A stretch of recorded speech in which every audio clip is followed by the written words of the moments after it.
ব্রহ্মার বরে রাবণ অপরাজেয়।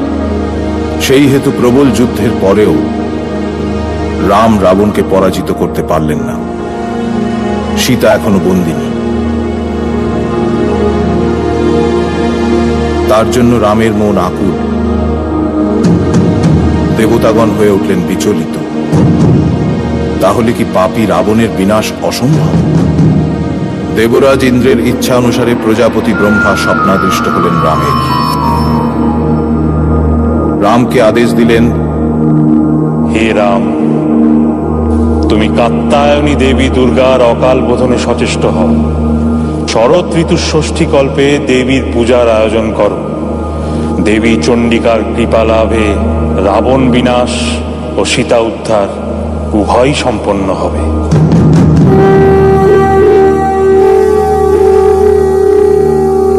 শুভারম্ভ হল অকাল বোধনের।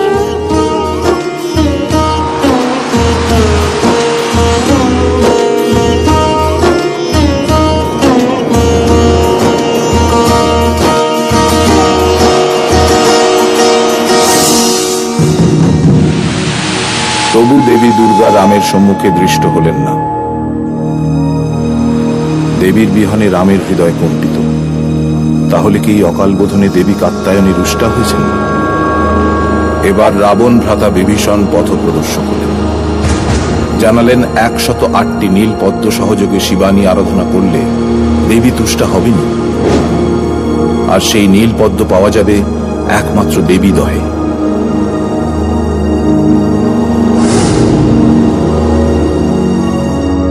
সংকটমোচন শ্রী হনুমান আকাশ পথে চললেন সেই 108টি পদ্ম আরোহণে।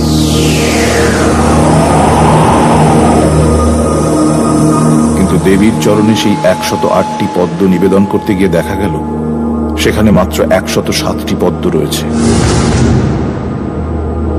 এও হয়তো দেবী দুর্গারই এক ছলনা। তিনি কি ভক্তের পরীক্ষা নিতে চান?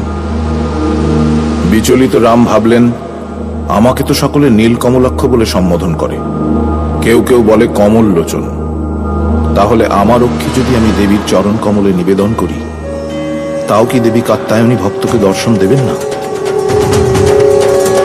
পরম ভক্ত রাম দেবীর পূজা সম্পন্ন করবার জন্য নিজ চক্ষুদানে উদ্যত হলেন।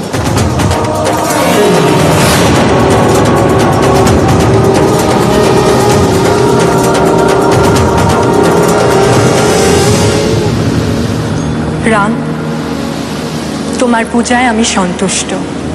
পূর্ণ হবে তোমার মনস্কামনা।